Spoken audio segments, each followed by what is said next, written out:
this year for Rail Volution, there were over 900 people that came, and 1,100, and 33 of those people went over land and sea and are from Honolulu, Hawaii, and Hawaii at large.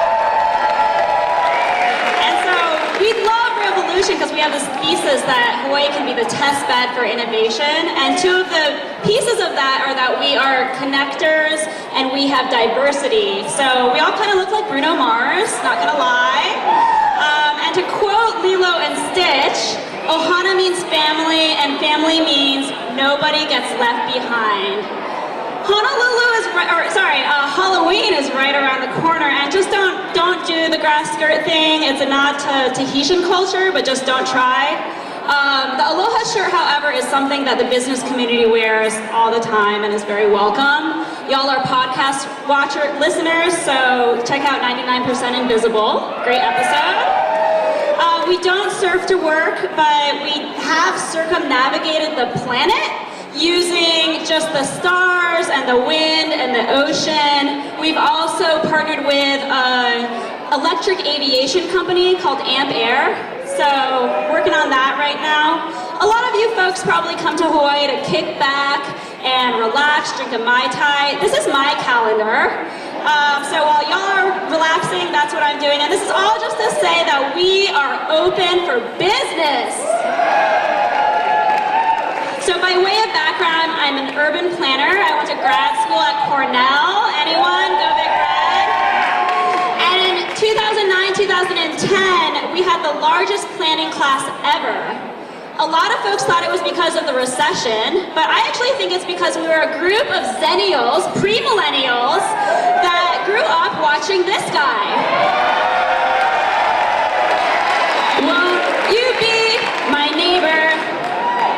What makes you not want to become a transportation planner after that? And that really laid the foundation for my spirit animal and my idol, Leslie Knope.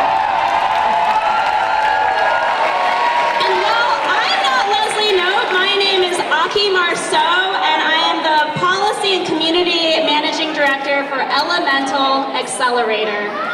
I moved to Hawaii about 10 years ago to work on the Honolulu Rail Transit project, and I started with Parsons Brinker Hoff until they got acquired by WSP, a Canadian company. I really thought I was going to be able to kick it with Justin Trudeau.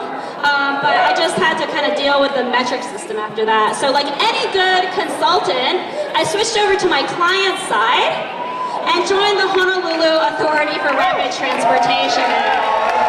Yes. And this is really where I got the tech bug and the innovation bug. And it's going to be the first driverless train in the United States. Yes, Hawaii is part of the United States.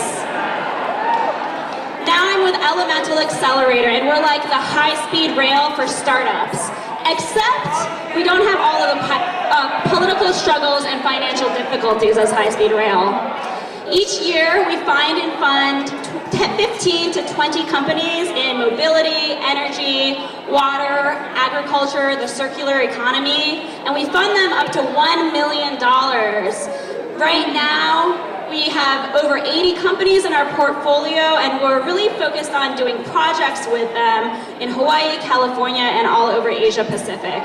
We've raised over $75 million now, and with three primary partners. By design, government to make us, make sure that the long-term goals are in line, philanthropy to ensure that we do not leave communities behind, and business to ensure that there's always a market-driven focus to it. So in Honolulu, we've made a lot of progress. We have the 5th highest ridership per capita in transit. We have the 8th highest ridership for a bike share system, which I believe Ben Trevino started right there.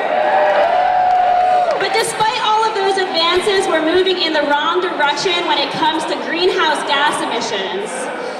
And this is happening at a national scale. For the first time ever, we have more greenhouse gas emissions in transportation than we do in the entire electric grid. So So we really leaned into this. We published a study called Transcending Oil and found that there's 3 primary levers in mobility innovation and in mobility: vehicle efficiency, fuel type, and system efficiency. And so this is what we really lean into when we're looking at mobility innovation. And to give you a sense of the companies that we work with on the software side, ChargeTrip, which is out of Norway, and they're really interested in entering into the US market now. And they work with electric vehicles to figure out what the best route is for charging when you're planning a trip. Again, on the software side, we're also working with Swiftly that focuses on transit agencies and helps them optimize their operations with big data analytics. And they are entering into our first class of equity and access companies. And so these are companies focused on bridging the digital divide in equity and access and in low-income communities. And on the hardware side, we're working with Proterra electric buses, and what they're interested in figuring out is how to work on their business model for charging infrastructure for e-buses. And so my ask for you today, I said we were the high-speed rail for startups, and I want you to hop on our train. If you're a startup in the audience, anyone? We have 15 to 20 first-class seats available next year. If you're a company, we'd really love to partner with you and learn more about what you're doing, especially if you're interested in infrastructure innovation. And for everyone else, please join our Ohana, because Ohana means family, and family means nobody gets left behind.